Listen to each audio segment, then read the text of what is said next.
Have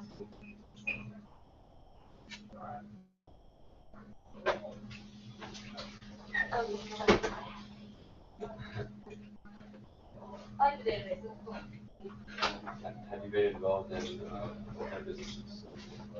What are public relations agencies? Am I kind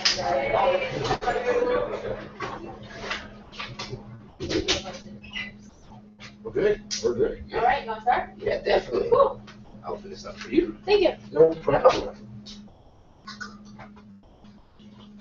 I turned off my brightness. Sorry. Good, nice.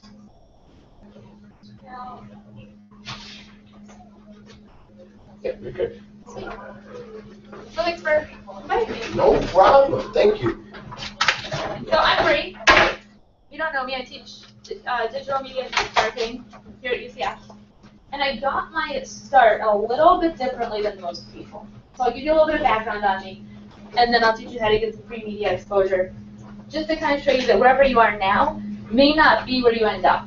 So my advice to you is to keep an open mind. When I was in college, I joined the fire service as a firefighter. And it was awesome, because I really enjoyed responding to house fires, car fires, all sorts of different calls. And in every single call, there was one thing that was consistent, and that's the media. The media was always there asking what happened, who did it happen to, and what should we tell people. So somehow, naturally, I became the go-to person. And when they started asking me and I was able to give them a clear, concise, short answer, they really liked it and they kept coming back. So that summer, and for the next few summers, I went out to Oregon and I joined the Forest Service as a firefighter out there. And in Oregon, I was sent down to one of the largest fires in history, actually, in Arizona. And one day, the information officer was missing. And my boss said, Bree, you have experience talking to the media. Go tell them what they need to hear. And in Oregon, ashes were falling on people's driveways and on their houses, even though the fire was miles away. So they were really scared, and they didn't know what to do. And the media didn't know what to tell them, because they didn't have the insider information. So what I found was by using the media to spread a message, I could influence consumer behavior, consumer feeling, consumer spending habits, what they bought, where they bought it, and how much they spent. And I said, that's pretty neat. So after I left the fire service, I went to Chicago, I moved to Chicago, where I went to the University of Chicago, studied business communications, and joined a startup, which took me actually to India. And in India, I was doing PR and marketing for a startup, and it was great. And I was pulled into their mergers and acquisitions, which was really neat, and pulled into their sales, which was okay. And ultimately, when I got back to the United States, I came to Orlando, and it was, you may not remember, it was a little while ago, it was 2008, it was August, the economy had just tanked. And they said, okay, Bree, now you're going to fire all the Americans and outsource and offshore their jobs to India. And I was like, all right, give me 24 hours. And in that period, I had my letter of resignation written up, and I was already looking for freelance clients. I picked up a few along the way, and I started my company, Publicly Related. So to date, we work with clients locally, regionally, nationally, and internationally, doing public relations and getting them in the media. We use media to educate, to spread a message, to build awareness, to influence consumer behavior, to manage reputations. We use media because a third party talking about a company or a person builds more credibility than almost anything else.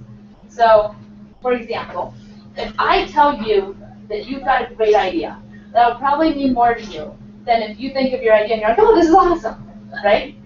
Or if you read an ad about Jimmy John's and how they have the best delivery possible, right? You might say, yeah, that's pretty freaking fast. Except if 5 of your friends say, yes, they are awesome, that their service is impeccable, it's freaky fast delivery, and it tastes great, you're going to believe your friends a lot more than you'll believe that, right? So that's why I strayed away from advertisements and into public relations, because it builds more credibility. And it ends up costing my clients less, because we get them free media. So they just have to pay for our time rather than time plus an ad spend. So today, I'm going to teach you how to get into media for free. And you can use it for yourselves, or for your business, or for a company that you're working for, or helping out. So let me ask you, what is media? Don't be shy, because I'm not shy. And I'm just going to call on you if you are. Communication. Communication, certainly it's a form of communication. What's media?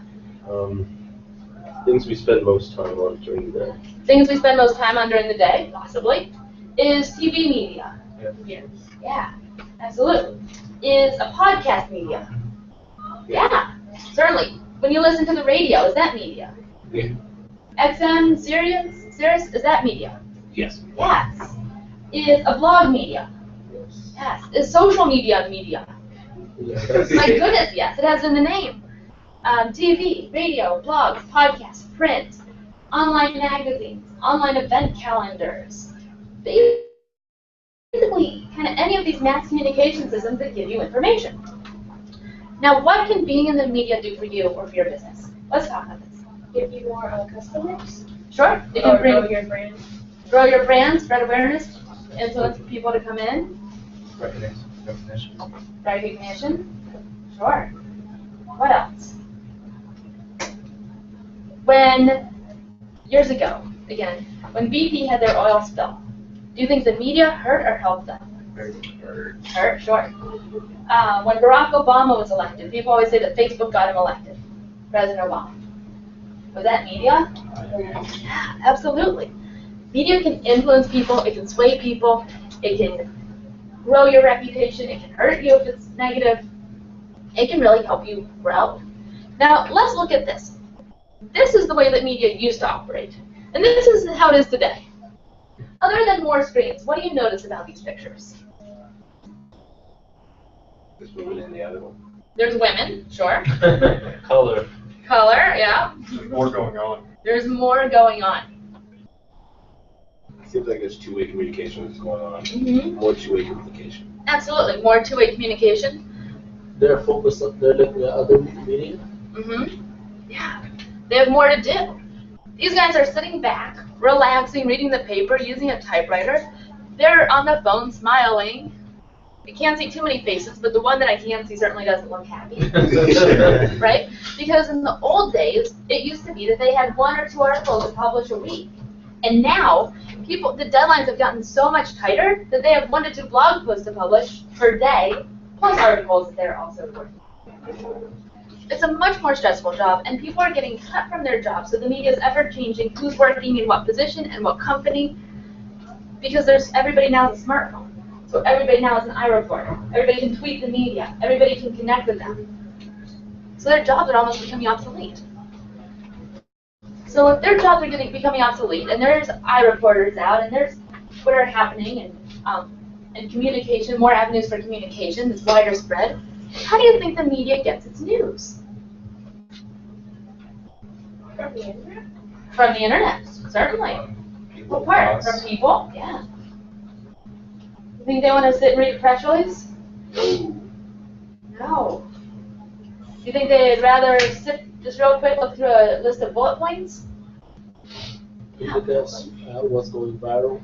Yeah, look at what's going viral, try and get ahead of the trend, so they can capture it before it goes viral. We just had a client that, we worked with the Rethink Homelessness campaign, through the Commission on Homelessness. They put out a video, and it actually went viral. And so, it was on Facebook, and it was shared by George Takai, and then it was shared by a few other people, and People magically picked it up. Is it the video where the homeless people, and it says like what they do? Mm-hmm. Yeah, the cardboard, it's great.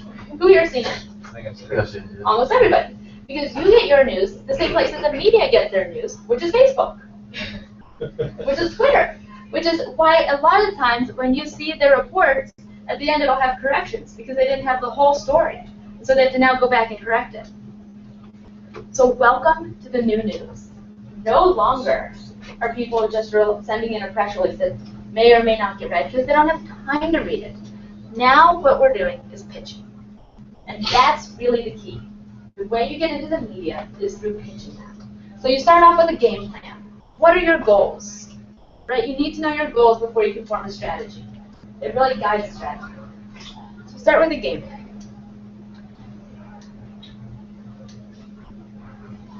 And then say, my goal is to get mass exposure. Well, that's great, but for whom? Right? Who do you want to see you or your business? So you want to figure out who's your demographic, geographic boundaries, age, gender, interests, economic backgrounds. Think any any segment or segments, and figure out who your demographic is. And then figure out where they get their information. What are their media sources? And from there, when you say they get their information from print, because we target elderly women who need help with their computers, right? They're probably looking on the yellow pages stuff, right? So you can target print outlets. Or if you say, we're targeting college students, we're on the go. Maybe we need a mobile site or a mobile app, okay? So figure out who your media outlets are, and then target them. We need something that grabs from blogs. We need someone that's going to post on Twitter and Facebook and Reddit. We need a podcast that people can listen to while they're on the go. And then figure out, who do you know? Who here has ever been in the media? Awesome. So over half of you. Who here knows someone that works in the media? Over half. Who here has no connection to the media? I would challenge all of you to say that the other people in the room are your connections, direct connections to the media. Right? Know your friends. And this is, in other words, the 6 degrees of Kevin Bacon. Because when you get to someone who already knows the media, if you call up Abe Arbaroya, for example, from the OBJ, and you say, hey Abe, I know you cover technology and I know that you know Bree, I'd love to run an idea by you, he's going to pay a lot more attention to you because he either knows you or he knows the person that you're referring to, which in this case is me. Just like it would be if you said, hey, I happen to know Kevin Bacon and he's your second connection, so we're somehow connected, right? So figure out who your friends are and how you can connect with the media. And when you connect with them, make it personal. So it's not just, hey, if I know that you know Bree and you work for the OBJ and you cover technology, but I also saw on Facebook that you enjoy kayaking, which happens to be my favorite pastime. Right? If you can build a quick rapport with them when you reach out to them, that helps a lot. And then pull a piggyback. So what we do, and this is what I do every single day at work, I look for a story that's happening online, whether it's in an association journal or a newsletter or an annual report. And I say, this is a really good topic. It's beginning the trend. You want to get ahead of the trend. This is a great story idea. And then I twist it a little bit so that it's still kind of relevant, but it's a new take on it, or a new spin, a new angle. And I reach out to them. Question. Yeah. Do you reach out to the people that wrote the article? Good question. No, I'm sorry. I'm getting ahead of myself. I reach out to the media. So I Google and I say, who else has covered this topic? Who else has covered apps for students? Who else has covered the new way of project management for project discovery? So we're no longer living in the last millennium, right? Who else has covered skateboarding news? Who else has covered dance parties, different types of social events? And then I develop a couple of quotes that I want to send to them. And I email them. And I say, all right, I email, but it's always better to call. You reach out to them and you say, hi, I saw that you cover this type of information. I was wondering if you're covering the story. And if they say yes, use the phrase that pays and say, I would like to comment on that. Right? Say this with me. I would like to comment on that. Right. Again. I would like to comment on that. One more time for good luck. I would like to comment on that. Yes. Because if they know they can write a story and they have an expert, they have someone in the know that they can quote, it makes them a lot easier. Now, after you talk to them, send them an email with the facts, with your 3 quotes. So they don't even have to get back to you. They can just write it, and you're making it really, really easy for them. And then a link to the original article that you found that they can cite or that they can build from. So just to get this right, you find a trending article, and then you reach out to another media outlet and say, hey, I want to comment on this other trending article. Sure. Let me go back. You find a trending topic, or if you're looking at these primary sources, someone straight from an association or a journal. Let's say I was looking this morning at a medical journal, and it said something about weight loss and genomics, which is the DNA of weight loss. And I'm like, that's really interesting. That may become a trend. So then I would reach out to the media, and I would say, well, who here is covering weight loss? Who here is covering health? Who's covering consumers using DNA to impact what they do? And from there, I would say, okay, so these are the outlets that cover it. These are the specific people that cover similar topics. And then you reach out to those specific people. And when you reach out to them, when you get to the email stage, use a bullet point list. Because this is a lot easier to read than this. And they can skim a bullet point list really quickly to determine whether or not they want to use the information. So we actually bullet point our quotes. You would do quote 1, something relevant, quote 2, something relevant, quote 3, something relevant. Yeah. And also list them. If you're going to bullet point your facts, you don't need a whole list of bullet points. 5 to 7 bullet points enough. Yeah. But when you're giving the facts, you want to give statistics. You want to give a human interest piece, or a controversial piece, or something that tugs on emotion. Right? You want to make it newsworthy. And that's actually where most press releases fail. Most press releases they fall into the category of look at me, look at me, look at me, which isn't what the news wants to hear. They want to hear something newsworthy, and then if your company or you are doing something similar, or something they can build off of, then you'll spin it so that they can then work on that. And it's no longer about you. You're commenting as the expert, and you're now the credible source. How do you develop your facts? So if, let's say you're working on a mobile application, how would you build facts around that? Sure. So if you're looking at the launch, you might say this many apps are launched every day, or this many apps were developed in Florida and became huge hits, or most apps don't have even 100 views in the first week, or 100 downloads in the first week, and we have 300. Something like that. Cool. Yeah. Or the average app takes 6 months to develop, and we've done it in less than half the time with students who are full-time students and busy people. Gotcha. Yeah. Does that make sense? Yeah. When you follow up, then you follow up again. 2 days later, and 4 days later. Excuse me. Unless it falls on a Sunday, which you can then go to Monday. And the reason you don't follow up on the same day is you don't necessarily know their deadline schedule. So if you pitch them on a Tuesday, and they happen to have deadlines every Tuesday at 4, and they're too busy to talk to you the first Tuesday, following up with them a week later on Tuesday, they're still going to be too busy. So you want to follow up with them on a Monday, on a Wednesday, on a Thursday, a different day than you've already pitched, so that their deadline schedule and your pitching and your follow-up don't interfere with each other. You really want to make it easy. There's so many deadlines, and so many pitches and press releases and inquiries coming into them, so many people tugging on them in different directions. You just have to get your voice heard, your message seen, and make it really easy so it's hard to say no. And remember, I would like to comment on it. And once you're in the media, build upon it. Build on your success. Share it on social media. Post it on LinkedIn. Put it on your website so people can find it. Ask your friends to share. And if you have a story that can be used for a follow-up story, then pitch your follow-up with, here was part 1, we have a great follow-up story here, or we'd love to comment on this different angle. Or now that we've launched, let's revisit in a month to see what's happening.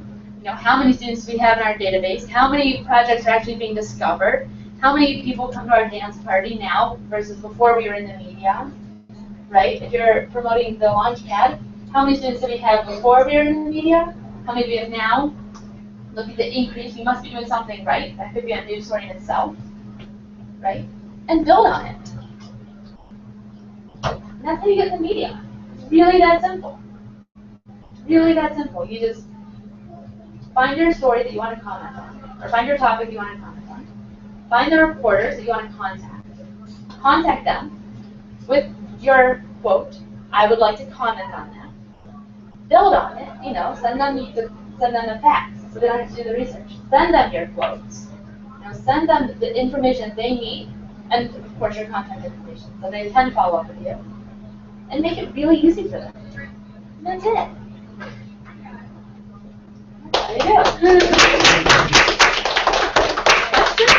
Yeah. Could we hold the students, take some ideas and run them through Absolutely. like examples of any students have like something they want to get into? Yeah.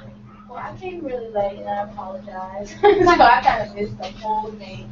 But I'm just wondering, how would you get, how do you get the attention of national organizations? Like, I have an idea that I want to do with UCF. I want to do like a female empowerment seminar. That's awesome. And I want to bring Dove, and I have no idea how to go about trying to bring them here, or even if it would be possible. Mhm. So I was wondering if you could help me maybe shed some light or insight or something. Absolutely. So what I would suggest is you prove your model. Okay. So start and show that it works. Right? Start building traction. Build your Facebook, Twitter, Instagram following. Right? Build your following on social media. Get your web presence all set up. Prove that it works. Right? Say, we had 5 people the first week, 10 people the second week. Now we're up to 50 people. We've had these businesses that have been interested in us. We've been in the media all over the place. Here's what they're saying about us. We would love to invite you in to work with us. We'd love to somehow make a collaboration possible. Sure. Is this like a consultation, like Q&A? Sure. Okay, great. So, a few months prior to me getting to ECF, I was featured in the Orlando Sentinel. And believe it or not, it was about being a transfer student. How crazy is that? So anyway, so that was like way before I had the thought of actually starting a business dedicated to transfer students. So after the launch of the business, how would I go about getting that? Because I still have like the information of the person that covered the story and stuff. So how would I go about using that? So you'd want to reach back. What do you know who it was? She was. I can't remember her name off the top of my head. That's okay. So you'd want to reach back out to her. You can say, hey, it was great connecting with you. I appreciate the coverage.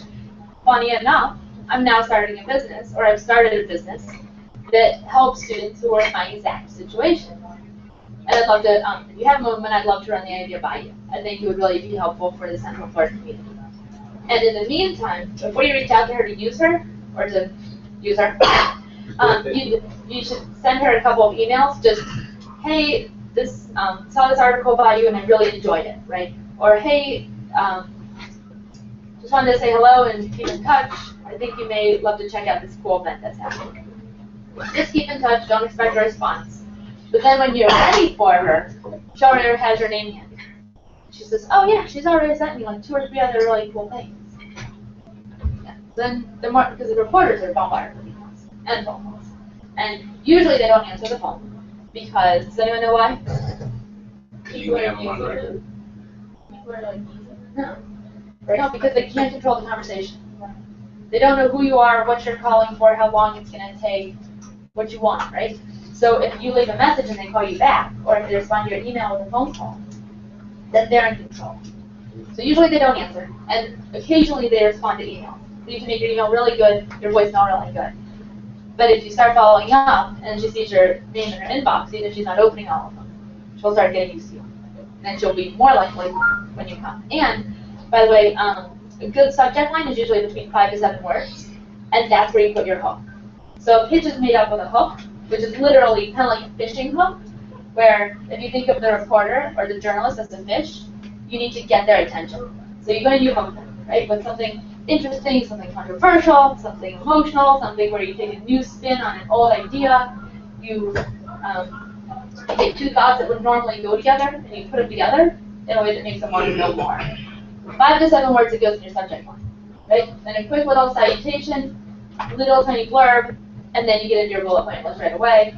Stick your quotes at the bottom, put in your contact information. If you're interested, if you use a story, if you want more information, I'd love to talk to you. Give me a call, shoot me an email. Right? If you don't hear from them, we had a situation where we pitched a story to the Sentinel. We pitched it several times, and it was actually a good story. And they weren't interested. So instead we said, all right, well let me call a friend over at the New York Times. And it was on the front page and an inside page. It was 2 full pages of the Sunday business section, which was great exposure, right? And so my word of advice there is don't get discouraged, right? And if you pitch one person or one outlet and they're not interested, or they don't respond, just go to someone else. And that was a couple years ago. So then I had another interesting story that I thought would be perfect for the New York Times. So I emailed it to my friend Gretchen, and I didn't hear back. And I was like, that's okay, she's busy. So I sent it again, and then I followed up with a tweet. Hey Gretchen, just sent you an email, would love to connect. If you have 30 seconds, look it over. You know? And she actually put me in touch with the right person I needed to talk to. So use Twitter to your advantage. Every reporter out there, every journalist has a Twitter account. So connect with them, you know, and be human. You know, they need stories just as much as you need to get your story out there. They just want really good quality stories. And if you're having a problem getting your story out there, use the word exclusive. Everybody wants an exclusive story. That means that you give it to one person, one outlet, and nobody else gets has first rights to it, right? So if I give you a story, if I give you a story, that means that you're the only person that can interview that company or that individual that the story is about. And after your story runs, then other people can come onto it. But if you say, hey, I've got an exclusive, I'd love to share it with you. If you have 5 to 7 minutes, you know, then Can we get that in the subject line? Like I have an exclusive story. you might be exclusive story idea, but you want to keep it really short. Let's say I do say exclusive. Does that mean, like, and I do it for nightly news or something? Does that mean that I can't bring that story to another news outlet? Yeah, just So because they both pick it up. So you need to give them a certain deadline. So you say, please let me know by Wednesday at 2 p.m. Would that limit me if, like, possibly could get multiple outlets? Yeah, it certainly could. Unless you take a different spin on it and you give everybody a customized pitch. So for nightly news, you'd say, this is awesome, it's about a UCF student, right? For the Orlando Sentinel, it would be, look what's happening in Central Florida, right? And you'd give it a little different angle. And when you provide quotes, you'd use different quotes. So even if they're providing the same story, as long as it has a different title, that's fine? Different story idea. You have to twist it enough so it's not the same story idea. So let's say, like, for my, like, a photography business, how would I change it up to bring it to, like, nightly news and then to the Orlando Sentinel? How would I change up the title? I would do something like, for nightly news, maybe student classes, right? Or maybe make an event about it, right? So exclusive coverage of the event for the launch or for somewhere that people can actually try it out. For the Sentinel, I would do student entrepreneur launches business, competes with Instagram, something like that. And maybe not Instagram if you're not kind of on that level, but competes with something, you know, that would be there. And you could use a competitor or a competitive angle like that, or student business gains $100,000 in funding, or hits first benchmark, predicts to make $2 million in the next 3 years, predicts to hire on 50 people, right? And that's great for the OBJ. So they're all about you and your company, but they're different angles to get coverage, and for those angles you need different quotes, so if you give an exclusive, they're not using the same quotes in both. And the reason you do that is then you still look good to the media, and you can be used as a resource. So the media comes back to you, and they say, oh, that's interesting, how's that going? Or, you know, you're a student entrepreneur, do you know other student entrepreneurs that we can talk to? So you become a resource. Whereas if you use the same quote, and 2 people pick up the exclusive, it's no longer exclusive, and you look bad, so they're not going to work with you. Yeah. I have 2 questions. I was just going to say, when you say quote, what do you mean by that? Like quoting somebody or? So when you're in the media and let's say you contact someone, what's your business? Well, it's not really a business. I'm just here as just trying to learn. I'm actually a PR student, so I thought I'd come anyway. But yeah, and I wanted to, like I was telling you before about the whole female empowerment. Yeah, right. So you would say, your quote would be a quote from you, where you would call Kate Sanchez at the Sentinel, right? And you say, Kate, I've noticed a trend of a lot of women are not being treated equally in the workforce. I thought this was over. Or maybe you take the story about this tragic story about a 9-year-old who was shot by a police officer, right? And so you say, you know, we really need to empower women. And we need to empower them to stick together and to stand up for themselves. So I would like to comment on that. I have this idea, blah, blah, or I have this business, or this venture, or I'm starting this, whatever. And you have your quote from yourself. And then you give her 2 or 3 little quotes that she can use, that she can stick in her article. So then she can just write an article and she can say, great, it was published on September 20th. Yeah. I noticed one of the fastest ways to reach a lot of people is through the celebrities. Like whenever LeBron posts something, it always go viral. Or Tyrese, he's somebody who's known for posting anybody's stuff. Like, so what is a specific way to get to a celebrity? There's a couple different ways. The way that I use most frequently, because I'm in PR, is I usually go through their publicists because that's what I appreciate when publicists come to me to get pipelines. But Twitter's great. Twitter and social media are awesome. Or Twitter would be social media, but Twitter and other types of social media. But I could imagine like they probably get a million messages per day that don't have anything to do with their life. Yeah. So posting on their page or A message or something, yeah, where you've done your homework and it's, for example, LeBron, you could say, great game, can't wait to see you next week. And then a few weeks later you come back or you start retweeting him just so that your name starts popping up. And then when you're able to reach out, it says, he's been retweeting me a lot. But it depends. It's really tough to get in with the A-listers, even some of the B-listers. But and how would you be able to speak with their publicist? call them. You look at who's their manager, or you can call their, like you could call, if you want to get in touch with Pat Williams, for example, with the Magic, you can call the Magic and say, I want to try and get to him, and then the gatekeeper's going to say no, and you're going to say okay, and then you're going to keep trying and trying and trying, and then you'll look for other ways to say, well, who's his manager? Who's in charge of these people? Who's their handler? And then you go through them. That's not actually impossible to get in touch with, but a lot of them are. Yeah. So I want to get published on the topic of like not some people like this. The startup's hard, and you might want to get a job first. And that's a very like anti-startup. Like it's a trend now because startup problems are talking about like I quit my corporate job and it ruined my life. Like that was the last post I read. So with this process, I wouldn't reach out to the original author. I'd reach out to another author. You could reach out to the original author with this, where if you say, you know, you wrote about this, but I'd love to give you a second opinion, you know.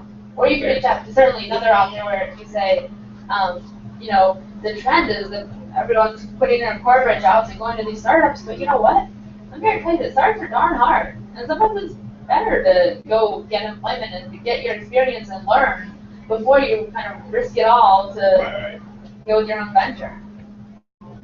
So you could, I mean, kind of depends on how you say it, but. It kind of depends, but you can reach out to the original author. Yeah, absolutely. Or you can reach out to a completely new Absolutely, one and then say, I want to comment on it.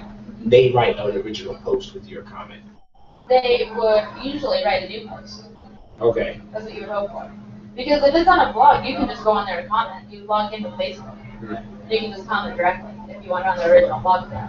But if you want a story on you or on your opinion or on the Blackstone Launchpad is what you see students struggling with, what the biggest challenge is. And one of the ways, one of the kind of hot trending ways to write stories now is the lists. Everybody loves reading a list. Nobody likes to sit there and read a long article. Like in my class, we don't use a textbook because it takes too long to read and no one's going to read it. So I find articles that I think my students will read, which are oftentimes lists.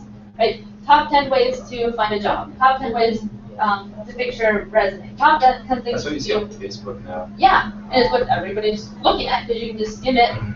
People don't need to usually read the paragraph; they just read the little bulleted point next to the number. So you can say, you know, top 10 things people should do before or consider before starting their own company. Yeah, and top 10 and top 5 are kind of overdone. So I like to go with kind of the odd numbers. Top 7, top 11 is things that they don't hear every day. What's that? So, yeah. Have you ever heard of the app called Yo? Yo? Well, it's a simple push notification app. Have you heard of it before? Yeah. It's a simple push notification app, and it's really stupid, and all it says is Yo. Well, me and one of my business partners, we thought about it, and we realized that there's like a market there, and there's a bigger platform. And there's a lot of people that have cloned them, but they do the same exact thing, and it really kind of sucks. So essentially, we're trying to do the same thing, but have a neater twist and appeal to more of the college age and younger age environment. And we're trying to figure out how to get out there, you know, and other things too. So how would we get out there. Since like there's already articles about you. Like there was a recent article about 3 days ago. They got another $1 million investment. So how would we, you know what I'm saying? Yeah. So investment's always a great way to get in the media. Hiring is always a great way to get in the media.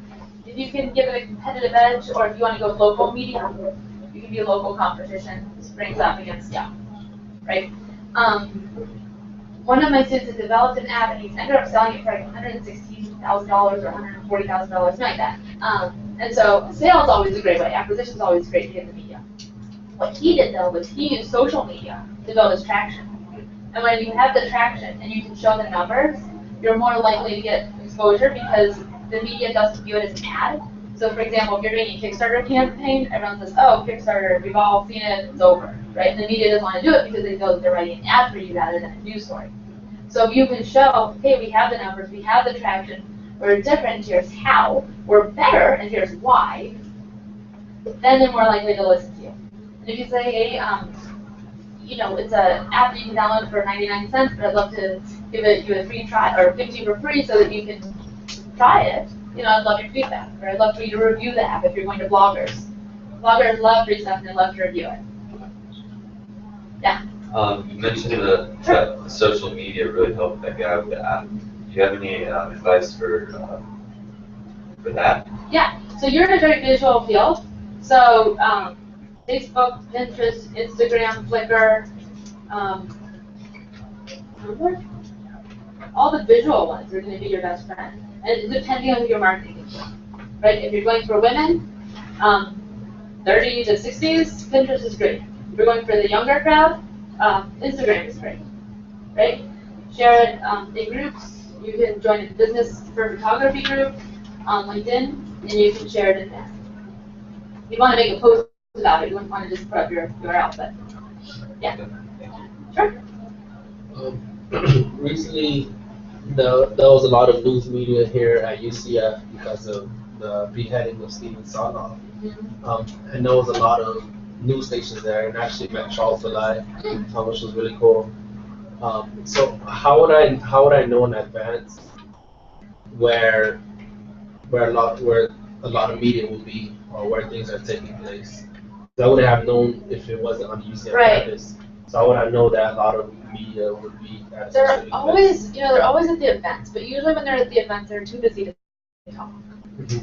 And what I would recommend you do is get to know them. So figure out who writes about your area and get to know them on one-on-one and say, hey, if you had 15 minutes, I'd love to grab coffee. I'd love to learn about what you cover, how I can help you. If I hear, you know, I keep my ear open all the time. I'm at UCF. I hear all sorts of things that are in technology or in art or in health, and I think that I'd love to be a resource for you.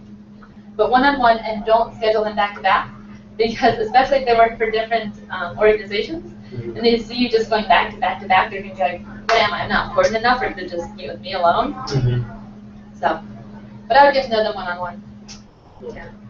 If you're trying to get in with, if you're trying to go to an event with all of them, then just look on their events page, and they usually go to what's there. The mayor's talks are always big. Ribbon cuttings are always at the courthouse. Controversy sells. So, and they need to cover the events. And it depends also on who you're looking for. So the OBJ and Sentinel, the two biggies here, aren't always at the same events, because it doesn't always apply to their demographic. OBJ is Orlando Business. Yes, I'm sorry, Orlando Business Journal. And what they care about is jobs and the economy. So new development, new expansions, you're hiring, you're doing something that has to do with the economy, you've got an investment, you're projected to have your business earn or hit X amount in revenue, that's what they care about. Whereas the Sentinel's more kind of people oriented. Yeah. And same as for TV, you can call them up, you can say, call the producer, like call Tim Garrity, and you can say, hey Tim, I know you work at Channel 13, and I'm a big fan, and I'd love to know how I can be a resource. If you have 15 minutes, I'd love to buy you coffee and sit down with you. If you have, you know, if you call Fox, you know, you can say, hey, whoever's covering my stuff, hey Keith, your buddy Bree, I'd love to get to know you. If you're mad, if you're Wesh, if you're doing something good and you're doing a nonprofit, or you're helping someone, or you know a nonprofit that's helping, you call up Channel 6, if you came and Jesus making a difference, and you say, hey, this organization or this individual is doing amazing things locally, regionally, nationally, internationally, I think they'd make a great story and they'd be really relevant to your readers. Here's why. Oh, it impacts UCF. Sure, we can get a couple of our students to talk to you. Just remember, when you talk to the media, that nothing is off the record. So even if you say, off the record between you and me, cool, it's fun? No. Nothing is off the record. Anything you tell them is on the record. Yeah. So what are some things you should, well, besides obvious ones, like leave out in conversation that they would probably like sneak into? Sometimes it just depends. Anything upcoming that hasn't been announced yet that you don't want them to announce? Any new products that you don't want them to cover? Any new services that you haven't announced you're adding? A grand opening, when something's going to be released if it's not a firm date? Anything that could backfire. The most important question when you're in the media, before you get in the media, is can this backfire? And if the answer is yes, then how? Right? So can this backfire? How? What's the remedy? So we have a client who wants media attention, good, bad, otherwise he doesn't care. So for him, anything's fair game. But we have a lot of clients where, yes, it can backfire. You know, that exposure can really be harmful for our business. Horribly detrimental. So if that's the case, then you probably don't want to pitch that story or that time. So think, can it backfire and somehow? That's great. I was watching a video, or kind of like a short seminar by a guy named Steven Siebold, and he was saying one of the best ways to bring attention to your business or your brand is to be controversial. Like, what do you feel about that? Like, what's the line between being controversial and, you know, being the next Donald Sturgeon or something like that? So there's, the media loves controversy, right? They do, you know that. But that line you have to draw for yourself. So, will you offend somebody? Probably. Will you offend somebody in your everyday life? Maybe you don't know more for the last person you might offend. You know, there's no way to know that you want to offend everybody. You need to figure out where that line is for you. And if you have a controversial product, if you have a product that can potentially harm people but could also be really good, you know, you might want the controversy. If you have something where, you know, you need to look good personally because you still need to get hired, you still need to go to graduate school, you don't want your reputation to be on the line, then your line's probably going to be a little bit tighter towards you, where you don't want all the controversy. You know, because at the end of the day, it's still your name and your reputation. Even if you go from venture A to venture B to, you know, whatever you're doing, it's still you. So that's kind of a personal and a professional line you need. But like Facebook, it's like Facebook. What do you put on Facebook? Do you put pictures of red Solo cups and beers, even if it's water and root beer? You know, do you put pictures of partying on Facebook? I mean, maybe you do, maybe you don't. But that's a line that you have to draw for yourself. Do you keep your friends who write things that might turn employers away if they see it? I know my friends and I, we all Google and Facebook people before we hire them to make sure it's going to be a good personality fit in our companies. So it's just like the media. The traditional media is, you know, whatever you put out there is going to come back. So, yeah. Sorry, I don't have a better answer. That one's really great. Yeah. Like, what do you think about drawing controversy between yourself and your competitors? Is that something that you don't want to talk bad about people? Not necessarily talking, because I'm comparing the application I'm developing in Craigslist, where there's, you know, definitely a gray area of Craigslist where people do feel sketchy when they're using it. So what do you think about kind of like pinpointing that and how we're fixing that problem? I think if you phrase it right, that's fine. Right? Or if you want to make it an event and you want to do a debate from someone who loves Craigslist versus, or someone at Craigslist employee or wherever, right, representative, and it went from your app, right? Then you could do that, and then the media can draw their own opinions. You should invite them. And when, by the way, when you invite media to an event, give them a specific start time and a specific end time. They only want to be there for 15 to 20 minutes max. So they might choose to stay longer, but give them that 15 to 20 minute window. So we're going to be debating. The event will start at 5 p.m. The debate starts at 6:30. It's over at 7. We'd love to have you here for the first bit or the last bit, whatever. Yeah. And then all the information.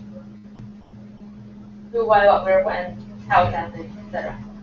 and if it's sponsored by somebody who's sponsored by. Yeah, so that's doable. It's just how you phrase it. Yeah. And that might be,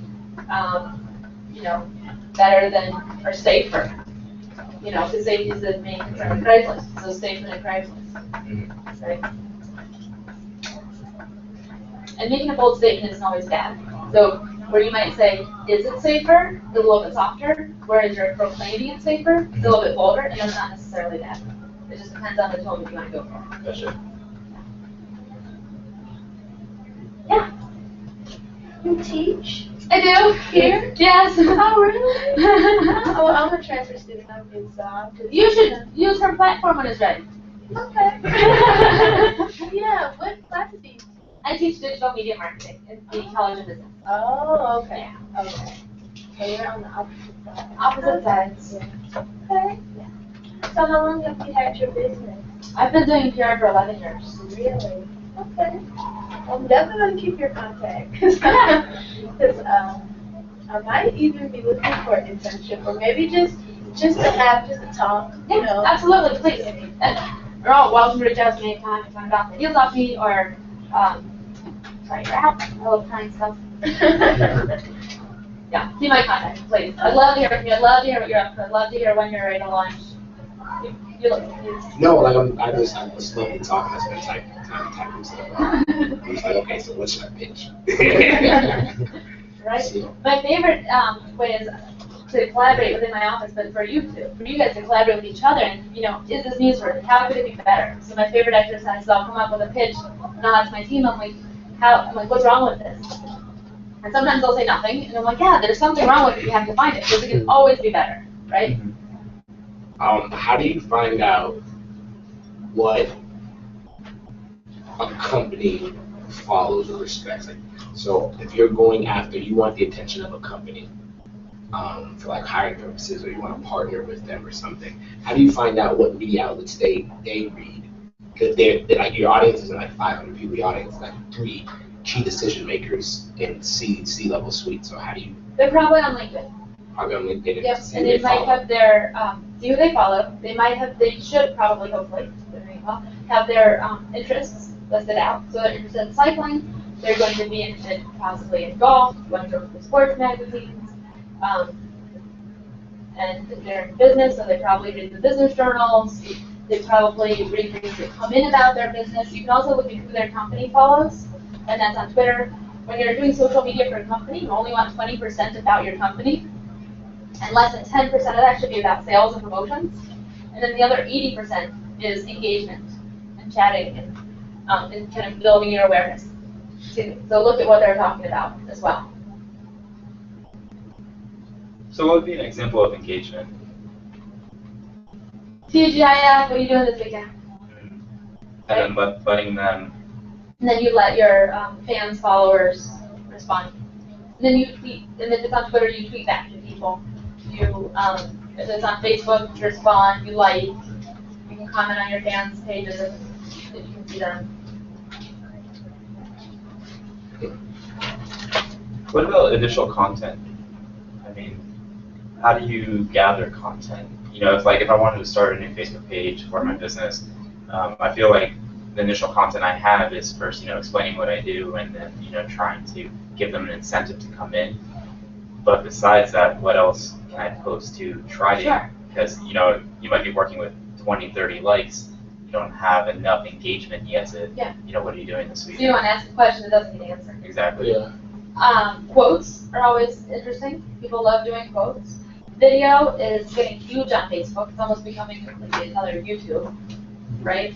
The images, so if you find something fun, there's this cute little animal, I think it's a lemur, and right now there's someone like scratching his stomach, and he goes, "Rah!" Right? Yeah. People love that, so you can say, look what we found and show that image, just to kind of give your business a personality. So you want to look at your business and your app and the brand. Do you want to portray with that? And then with that brand and the messaging and the voice in mind, you want to go there. So if you're doing like very, very professional, you're probably not going to want to post that little lemur. Right. But if you're doing fun and you want to get people to see it, you want to get shared and liked and talked about, then you're going to want to go on the more fun side. So you can post a comic about someone who's there was a comment today, it was a penguin, and he's standing there next to a bear, and he says, I can do this with too. And he just like twists his feet open like that. But it was funny because, I don't know, it was just so stupid, it was funny, right? But you can post something like that, quotes, pictures, links to videos. You can do a how-to use the app. You can review other things if you want to, which, I don't know, you can probably do with your app. But a funny video when that camel hump day video came out, and he's walking through the office. Yeah. That's what it is. That's what it is. Right? Right? Yeah. Everybody saw it. You know, something like that if it goes with your brand. Mm-hmm. Yeah. How do you make the connection between like just like random funny videos and your business? It's just like your business posting like just random It things. goes with your brand. If you're fun, like Dollar Shave Club, where they're out there and they're random and they're wild, then they can get away with it. My company wouldn't be able to because there is no connection. Right? The Commission on Homelessness probably wouldn't be able to because there's not a connection. But if you do a video on how to do photography, on photographers taking pictures, on the funniest pictures ever taken, on photo fails, you know, that's all in line with photography. And people love the fails, right? How much time have you wasted looking at a fail video or a fail photo album, right? Forever, yeah. And they love it, so that's great, you know. And then you can always throw in tips on how to avoid a photo fail or how to know if you've been photobombed or whatever. Sure. Thanks, guys. Yeah. So, how exactly do you work internationally? We a lot of what we do is digital. Okay. Yeah, so we have clients over in Israel, New Zealand, and Spain. Oh, that's really cool. So I have people that can translate into Hebrew and Spanish. Mm-hmm. So when we do something, we shoot it over to bloggers, and we pitch it the same way that we do here. And if we do a press release, we don't do too often, but it's sometimes beneficial for SEO, getting folks found immediately. We just click the little world button and it goes out to everybody. It focuses on sites that are both that are geared towards international market. Yeah. So we do probably more digital stuff for them. We can do their social media, of course. Their blog, we can always do. Their ads, we can do any of that stuff. Yeah. We do less TV because we're not there. And I like to be, when I get a client on TV, I like to be there with them to coach them. If you're on TV, you want to put a little bit of powder up here, powder on your nose, powder on your cheeks, powder that kind of just takes away the glare. So if there's a video camera or a light in front of you and then the video, you don't have a glare on your face. So I go early and I powder all my clients' faces, and I can't do that when I'm overseas. So we tend to stay away from that sort of thing, and we'll work with a local company on the ground that can do it. Yeah. Thanks. No I problem. appreciate it. I know we could wish we could stay here all day. I was like to stay here all day. Yes. Right? So, you guys all know if you want free startup coaching appointments, we have experienced entrepreneurs in the launch pad. We have Shakira in the back. She will actually set you up with an appointment to talk to somebody that's an $18 million buyout, a financial expert. It's all for free. If you want to find out about more events and sign up for our newsletter, you can see me. But we have a tradition. At the end of every single event, we clap, which we just did. Head to the front and to the Instagram. Oh, that's awesome. Yes, so you guys can rise to the front. One time for the gram, right? Can you help us with that? Thank you very much. We don't really crowd in. Watch out for There it is. Sometimes it's like I used to listen to yes, I did. Because it happens so quickly. So you're gonna stand back right here. Yeah, you know. Like, some people may argue that like it's not even worth it because it happens so quickly. Right.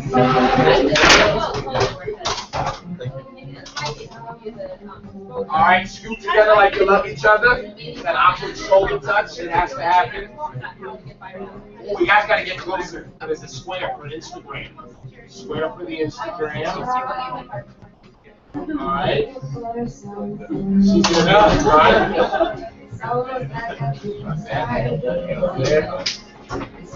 All right. You're gonna have to stand up, my friend. This way. So, he's gonna take it. I'm gonna take it. It's gonna be good. No, you're good. Short enough? Yeah. All right, we're gonna take one normal one. So super normal. I like this professionalism. Very nice. Your white teeth is white. Nice. Okay, did you get yours? Okay, let's move out. Yeah, we're getting really, really technical with it. I had a sepia filter. Nice. All right. One more. All right. Good. Good. Second. There we go. Smile, smile. All right. Now we're getting crazy. All right. You guys are crazy as face. You're crazy as face. All right. 1, 2, 3, 18, 74. I like it. Very nice. Thank you guys very much. All right.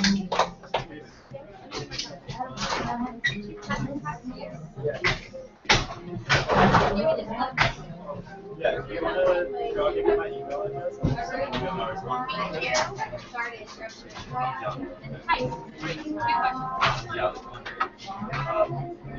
so I'm sorry.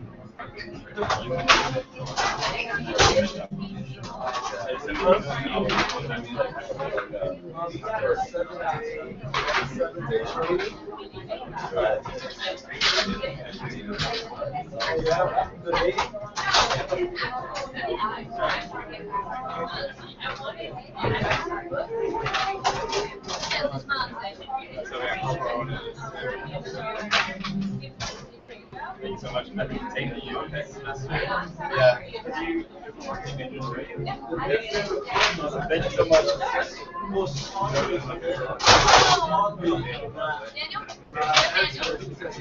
I know. That's a great question.